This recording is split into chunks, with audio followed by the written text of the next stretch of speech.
Pai do Senhor, meus irmãos, sejam bem-vindos ao nosso devocional. Hoje é dia 22 de agosto, quinta-feira. Deus te abençoe. Estamos lendo aqui juntos Tiago, capítulo 4, verso 14.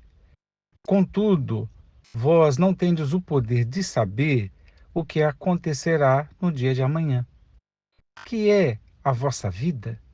Sois simplesmente como a neblina que aparece por algum tempo e logo se dissipa. Este ano, especialmente, pelo menos aqui na Baixada Santista, São Paulo, nós temos tido um fenômeno que é esse da neblina. Neblina tem a ver com umidade, né? E temperatura e umidade. Parece que é o encontro dessas duas coisas que promove essa neblina ou névoa, né? Então fica assim até bucólico, né? Hoje, por que que eu estou tocando nesse assunto? Porque hoje é mais um dia com neblina. Eu aqui do carro estou olhando as árvores com aquele acinzentado, bucólico, tá muito bonito aqui de se ver. Só que lembrei da palavra de Deus, porque o Tiago, ele, o irmão de Jesus, né? Tiago, chamado também de apóstolo, ele, chamado por muitos de apóstolo, ele ele olhou para esse fenômeno, para ou usou esse fenômeno para falar da brevidade da vida, da relação nossa com o futuro, né? Porque o contexto é que Deus tem um plano, né? Ou Deus tem os seus planos, que nós também temos o direito a fazer planos, portanto, como dizem em espanhol, né? Planificar, né? Acho que é assim que se fala. E a gente diz planejar, né? Planejar, planificar não é nenhum erro, né? Antes, melhor planejar, melhor ter sonhos, melhor ter projetos. No entanto, Tiago está nos ensinando da gente submeter o nosso projeto à vontade de Deus, porque ele tira de nós aquela pretensão boba até, de achar que a gente pode penetrar o futuro e alterá-lo, né? A gente só tem o direito de viver o presente. A gente não tem como refazer nada, ou seja, uma viagem para trás, no passado, e a gente não tem como fazer coisas no futuro, como uma viagem para o futuro. Viajar no tempo é temática de filme, mas é só temática de filme. Viajante do tempo, máquina do tempo, coisa antiga que eu me refiro aqui. Essas coisas, elas são temática de filme, porque ninguém consegue ir. Os problemas psicológicos de algumas pessoas, psicológicos, emocionais, traumas, estão relacionados com o passado, né? E mas às vezes o máximo que a pessoa pode fazer em uma abordagem psicológica é ressignificar esse passado. Outros podem fazer as pazes com esse passado, né? Outros podem apenas servir como o histórico pode servir, portanto, o passado pode servir para as compreensões do que aconteceu com aquele sujeito, né? Com aquela pessoa. Mas dizer que vai voltar lá e vai fazer diferente, que vai alterar coisas, que vai silenciar pessoas ou que vai dizer o que não foi dito, abraçar quem não abraçou ou qualquer coisa é impossível, né? Também é impossível pessoa ir para o futuro, né? E diante do futuro, o que fica é a ansiedade, né? A ansiedade é medo, né? A pessoa fica temendo como vai ser. Então, de um lado tem pessoas com medo do que vai ser, porque por causa das estatísticas, dos prognósticos, das percepções de como as coisas vão andando, então ela já traça um futuro muito incerto e aí tem medo, né? A violência crescente, então eu tenho medo, como é que vai ser o futuro dos meus filhos, por exemplo, né? Ah, e outros que não estão preocupados com isso antes estão traçando o futuro e quando o faz pela via do planejamento, só é válido se for submetido a Deus, porque a gente só vive o presente e a gente deveria se ocupar apenas do presente. Tem muitas frases bonitas para falar dessa relação passado, presente e futuro, mas eu prefiro ficar com a Bíblia, né? Quando ela diz, vocês não têm o poder de saber o que acontecerá no dia de amanhã.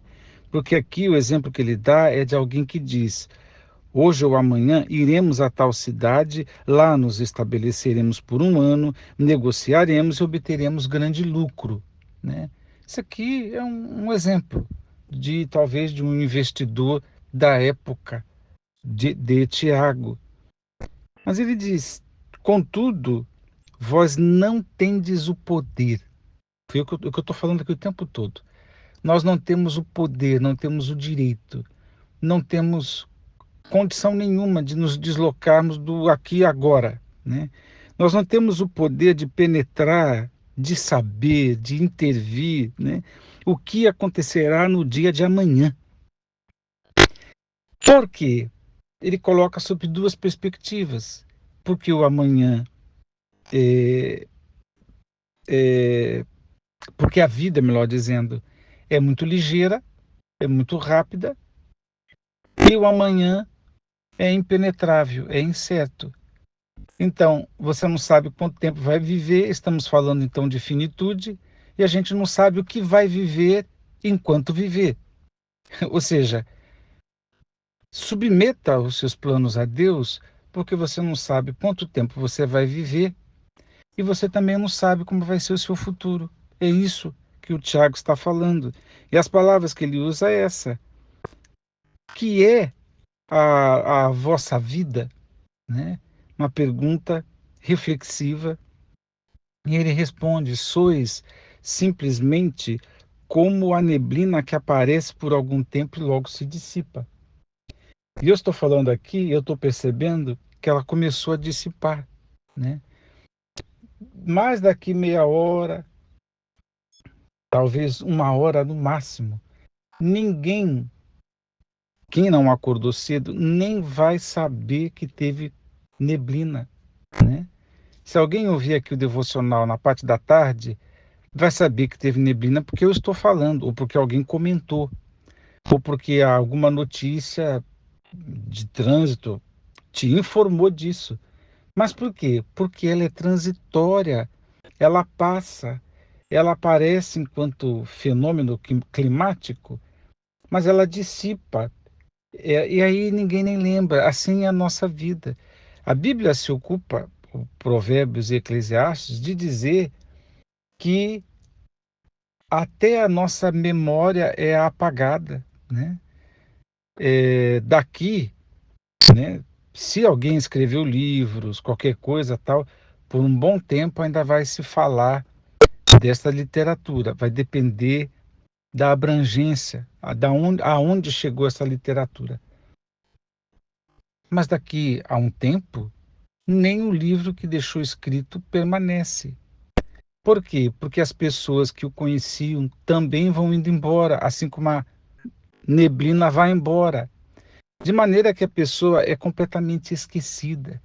Então, o valor, o testemunho, a presença, as interações, tudo é para o presente, porque amanhã não penetramos e se planejamos, que é legítimo planejar, tem que se submeter aos planos de Deus, à vontade de Deus, ou pelo menos pensar que se depende de Deus para viver o amanhã, né? Por isso é muito sensato o verso posterior, o 15, que diz assim: em vez disso, ou seja, em vez de dizer eu vou fazer, eu vou acontecer, deveis afirmar: se o Senhor quiser, então se submete à vontade de Deus. Viveremos e faremos isto ou aquilo. Repito, se o Senhor quiser, viveremos e faremos isto ou aquilo. Ah, e aí ele diz: entretanto, estáis agora vos orgulhando das vossas capacidades, e toda vanglória como essa é maligna, né? Ah, enfim, ele começa a migrar para outro assunto, mas vamos parar por aqui e apenas repetir. O futuro, os planos devem ser submetidos a Deus. Daqui a meia horinha, a neblina vai embora, né? E a Baixada não tinha tanta neblina assim, mas agora tem. O clima mudou por alguma razão, que eu não vou saber explicar, mas a gente vê neblina quase todos os dias, mas não todo o momento. A neblina de hoje vai passar e não vai se ter memória dela, né? É tão rápida que quem acordar 9 horas já não vai ver mais nada. Assim a velocidade da nossa vida, e alguém pensa que não, conversa com alguém de 80 mais, 90 mais, pergunta, pode estar cansado, tal, mas pergunta se a sensação de que a vida passou rápida é o que ele vai dizer. Há ainda quem diga que a mente ainda é jovial, mas o corpo já não obedece mais, né? O corpo, me parece que ninguém avisou para ele que ele envelheceu. Mas a vontade de fazer, a vontade de viver e tal, permanece. O corpo não acompanhou. Por quê? Porque passou rápido demais, né? Deus te abençoe a pensar nestas coisas e a fazer planos com Deus. Vamos orar. Pai eterno, graças te damos, porque a verdade da tua palavra permanece para sempre.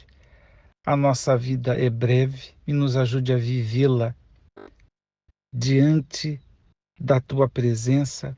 Nos ajude a reportar toda a nossa vida a ti e submeter todos os nossos planos a ti, para que o que fizermos façamos para a glória de Deus, em nome de Jesus, e façamos no amor, que é isso que importa.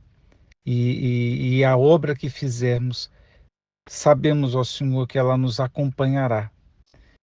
Nos ajude, Pai, dá-nos a tua bênção, no nome de Jesus. Amém.